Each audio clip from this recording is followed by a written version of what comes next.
everybody. I'm Dan Cooper, your host for today. Welcome to the Sharpen podcast, brought to you by Acumen, the growth community for business owners and CEOs looking to grow and get you to the next level. On this episode, we're going to talk about how to start using AI in your business. We've got a fantastic member who's a part of the Excel team in Kansas City today. His name is Roper DeGarmo, and he's the CEO of Signature Personal Insurance. Welcome, Roper. Hey, thanks for having me, Dan.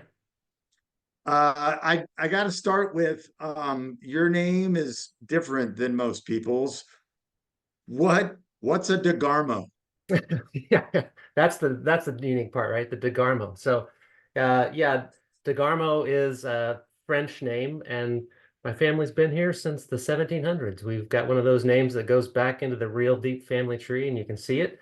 So I always think to myself, we've been here for this 200, 300 years. You'd think they would have accumulated a little bit more for me to lean on, but I'm out here breaking new ground as an entrepreneur. It's fun. You're the only DeGarmo I know, so Yeah. that's fun. Okay, you've been on a journey over the last year or two to integrate AI into daily execution and processes within your company. Why don't you tell us real quick, what do you do and who do you do it for? And give us the pitch. Yeah. So my company is Signature Personal Insurance. We're an independent insurance brokerage. We work in the private client space. So we represent a handful of carriers that are in that top tier niche for personal lines. Most people know Chubb. We work with AIG's Private Client Group, Pure, Vault, Cincinnati, a few others. What that really means is that we do home, auto, yacht, aircraft, liability, all the stuff that would go in a private client property casualty program. And what makes us a little unique is although we're relatively small, located in the Midwest, we have a national reach. So we just learn to follow our clients wherever they went, or frankly, wherever their friends go. So we're in 46 or 47 states right now, and we'll just follow where they need us. So we follow them around, figure out what they need, what they need to have insurance on, give them good advice, and help them keep it all straight. So when you think about AI, the first thing you think about is insurance services. That makes a ton of sense. So you were more curious and interested in AI than most people I know. Where did that come from? So let's see, May of 2024 will be 20 years on my own. So that my business will be 20 years old here real soon. And if I'm real honest, I thought that machine learning 20 years ago was going to disrupt property casualty insurance because it's very data driven. I could see real early in my career that when you're rating a property insurance program, it's construction, occupancy, protection, exposure. These are all just categories of data that you put into a rating system, which seem primed for machine learning to break into. And it probably has on the carrier side where they're doing more complex rating models. But for, really it was fits and starts over the last 20 years where we'd see versions of AI poke into the retail space where I might be able to use it, but it was never very good. So we just haven't been able to do that much with it until now. Yeah. So what changed? So what changed? So a year and a half ago, I felt a little late to the game on generative AI because I tried to get on a couple of times and was on a wait list. So it wasn't until like March of last year, 3 months after everybody else had it, that I got on. And I had done my work into chatbots thinking that they might be a tool for delivering sort of giving customers any option they want. If you want to talk to me, you talk to me. If you don't want to talk to me, it's 4 a.m. and you want to self-service, maybe that'd be a good solution. It wasn't, but as soon as I flipped GPT on, the first question I ask is the most common question I answer, which is essentially what's the difference between reconstruction cost and market value? And its answer out of the box with no coaching was nearly perfect. And that's when I knew we had something. You just said GPT. So what tool is that, Roper? So I'm a heavy user of OpenAI's ChatGPT. It's the version 4. I had been saying for the last 6 months to anybody who asked me, don't mess around with the free stuff. Go pay $20 and learn how to use it. I put my money where my mouth is, and both my kids, I've got a kid in college and a daughter in high school. And as soon as they showed an interest, I said, I'm paying because you need to know how to use this because whatever your career is, it'll impact it. Yeah. Okay. So you went and you, in your curiosity, were like, all right, chat, um, what? And you asked it to answer your most common question, and you got a perfect answer. So where did it lead there? So what it meant for me, I started trying it just to see what it could do. And what I found is that it just comes sort of out of the box with deep domain knowledge. The challenge, of course, is you need to have the domain knowledge yourself because if you don't know the right answer, you won't know if it gives you a right answer. It's still valuable to me because I frequently I answer the same question in slightly different contexts.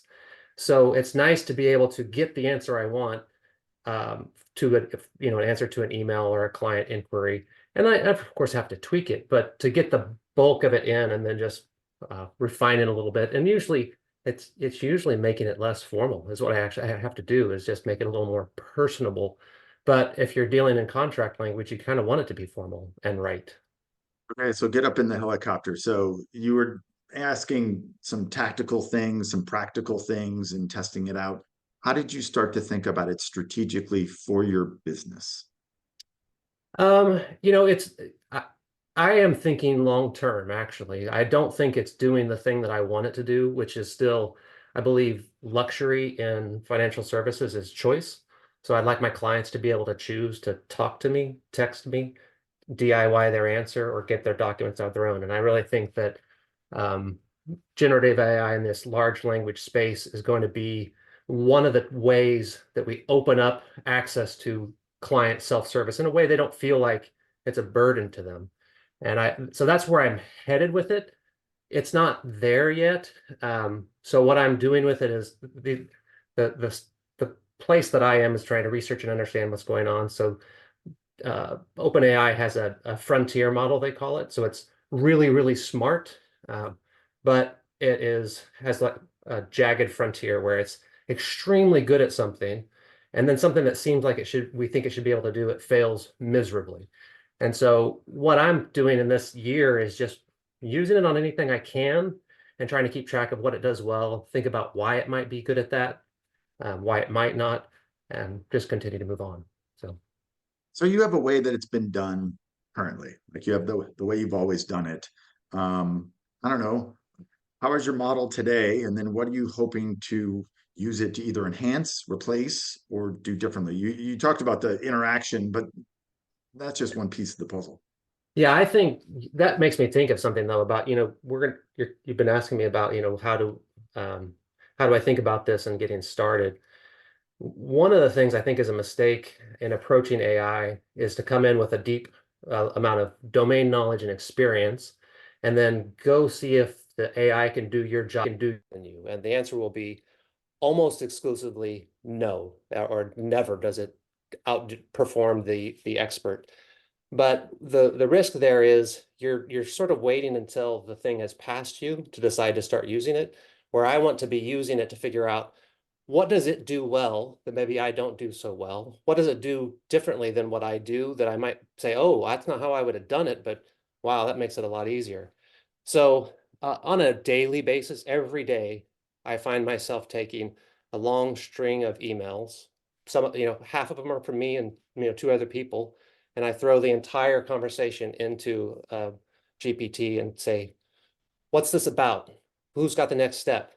When did we talk about it? And you can get a lot of context. And multiple times in the last 6 months, I have had it bring up parts of the email that I either didn't know about or forgot. And so it's sort of like a super memory for rereading that entire thread that none of us want to do. So I think that's really big, but I think that's going to start to be built in where we won't have to tell it read those emails. It'll say, hey, don't forget, last time you corresponded with this client or this underwriter, here's what you talked about, and you were supposed to do this. Did you do it? So you talked about your team. You're nerding out on this. How do they feel about all of this? So my team we're pretty small. We're a 4-person full-time team local. I've got two team members in the Philippines, one in China, which is a long story, um, and then one part-time. My mother does some work for me, but one of my proudest accomplishments from 2023 is working with my team members in the Philippines, who are just two sisters who are hourly for me, both very bright and willing to learn. One much more tech savvy and able to pick up and feels comfortable, and one who's more like an accountant mind. But last year we were able to take the accounting, and her name's Malou, and say, Malou, you're going to deliver all of our invoices, but she's not super comfortable with written English. And so now we can take all this data, give her some templates and GPT, and she can comfortably and competently deliver invoices to our clients in a way that she feels comfortable with, they feel comfortable with, and I feel comfortable with. So it felt really good to just take somebody who has a skill set and bolt on this tool, and she leveled up instantly. Mm, mm. You mentioned your kids and that you think that this is going to be a part of anything and everything that they do going Yeah. forward. What's your take? So I think AI in it. So my wife's a teacher. She's a gifted facilitator for the Shawnee Mission School Districts, and we talk about this a lot. That um, differentiation for how you present and receive and move through information is really challenging for teachers. So I think that in education is big, but then for those of us who are trying to learn, so I mentioned to you this in passing, but as part of my passion, I signed up for a no code AI, machine learning and AI. It's a certificate program from MIT. And I did it because I knew that what's here isn't ready. So I have some time to get myself ready, and I wanted to like hone my own skills. But I'm not sure what I would have done if I didn't have AI next to me to be able to work through the material and say, I sort of understand this, but what about this? And I can have a conversation with a really intelligent um, team player who will walk me through it as many times as I want and answer all the whatabouts that I want and loop it all back. So I used it as a way of reinforcing learning in real time as I was teaching myself a new skill about AI, frankly. So give me an example of that because there was a So lot in everything you just said. Um, you know, understanding the distinction between, say, machine learning and let's say an NLP, natural language processing, and getting those two, how do they overlap and how do they come apart is a more of a conversation than it is a definition because some applications use both of them like plugged in together. And so someone will say, here's AI, but really it's a combination of two or three, sort of domains inside AI and having being able to say, ask the question, is that a version of this, or how does it relate to that was really good. Frankly, at the end of the course, I went back and looked at every course and I made my own sort of mind map of how do these things all plug together so I could keep it straight in my mind as to how they do it, which again, as somebody running a business, I really just had to do this in my leisure time. And so I don't have time to go read another book. I need to know, what is this? Just tell me the answer. Oh, that I get it now. And move on. So Okay, so I think you're hitting the nail on the head of probably where some people are in this conversation we're having. Like, okay, I know it's important. I know I need to start testing it. Um, but what advice would you give someone who wants to like? I know I need to do something. Tell me where to start. I not to start with a negative, but I generally say don't start with something that you already know how to do and it has to be done now. Like, so don't go to your most important processor in the day and try to inject something new. But I do say go find a domain that's a hobby and play around with it.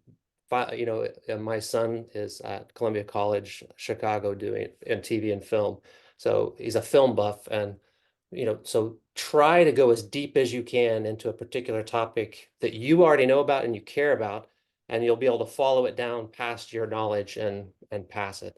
So things like, I haven't gotten to do this. I really, really want to take all the play-by-play um, from the Super Bowl and run it all out and then ask AI, it's overtime, should you receive or kick? And just see if I can have a conversation about, well, how many times it did, like there's so many variables in there that I know everybody has worked out and you can do the math. But what I think is interesting about AI today is it's not just math, it's also you can talk to it and say, well, yes, in these stats, it seems like you should have the ball first because Mahomes didn't score but one touchdown. What are the chances this next possession? Well, there you go.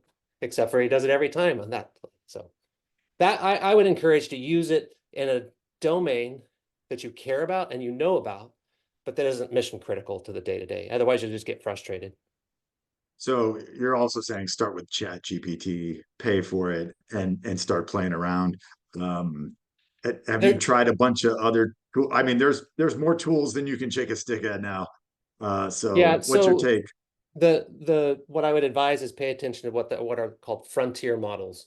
And so those, just think of it as really smart brains that sit out there. So GPT-4 for the past year has been by far the leader.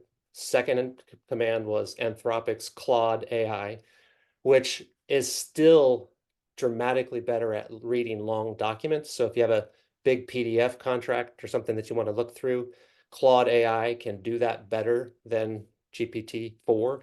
And as last week, if you Gemini is what Google just rolled out. And although I don't have as much experience with it, obviously, because it's new, it is quick and it is nice to just have a, like, if you know something that you want to restructure, reformat, or talk about, so maybe take some data and throw it into a table, Gemini can do that really, really well. Yeah, so you said the word contract. So that just brings up security.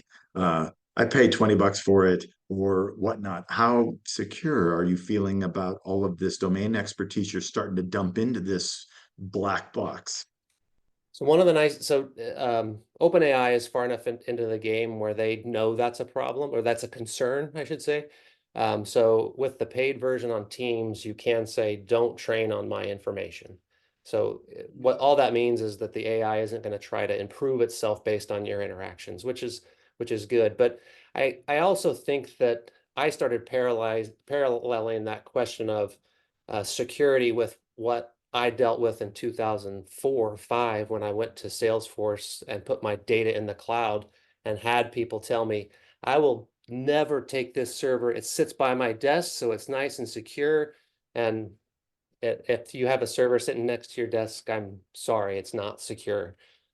So I think that's just not my opinion. If you want reading, so Professor Ethan Mollick from Wharton, follow him on LinkedIn, follow him on Twitter, read everything he writes. And one of he did a nice post about this seems to be a bit of a, uh, uh, not FOMO, but just fear about what the unknown, that the idea that it could learn from you, which is maybe technically possible, but not practically something. Probably most of us just need to do better about our passwords before we worry about what AI is going to learn from us. Change mine from password. That's my password. Uh, okay, so play futurist real Yeah. quick. 5 years from now, what game are we all playing? Okay. I have I literally have no idea. Last year at this time, I deal in contracts and PDF forms. And last year at this time, I was working to try to figure out how do I get AI to help me with a PDF. And there were probably every other week someone would roll out a new piece of software, which frankly was just plugging into ChatGPT 3.5 and reading it. Well, 3 or 4 months ago, OpenAI just said, well, why don't you just make that a default feature where you can just like put it in there. And so it's moving so fast, it's really hard to know. But one of the things that, who did I steal this from? I don't, oh, it's probably the Sam Altman from OpenAI that talked about, we all thought that AI was going to come along and steal all the blue collar manual labor jobs. We thought factories were just going to be robot arms and they were going to do all the work. And we found that because the physical world has the constraints of being physical, that the AI and the machine have a really hard time with that last 3 millimeters to get it exactly right. But we also assumed that AI could never be human and be creative and do interesting things. But turns out, well, because it doesn't know or care if it's wrong, it can be creative to no end. So this spectrum of hard manual work to creative work, it sort of in the last 18 months leaped over that chasm. And now creatives are running with it as a tool to help them brainstorm or think outside the box or divergent thinking and all that. And I'm sitting here, I feel like in the middle in what we would call knowledge work, where I know that I get paid because I know a domain deeper than most of insurance, and they come to me for expert answers. Well, that role is going to go away because the knowledge is already available if you know what questions to ask. Where it's not, there is a bit of process in there that we're not doing yet. Where, so you ask me for something, I need to know the answer, but I also need to tell you process to get it done. And AI isn't doing that yet, but I think that's what's coming next is sort of workflows with knowledge, executing, not in manual work yet, but on software, it'll, do the things for you. Fun. Okay, what question did I not ask you? Because I don't know the questions to ask you about AI.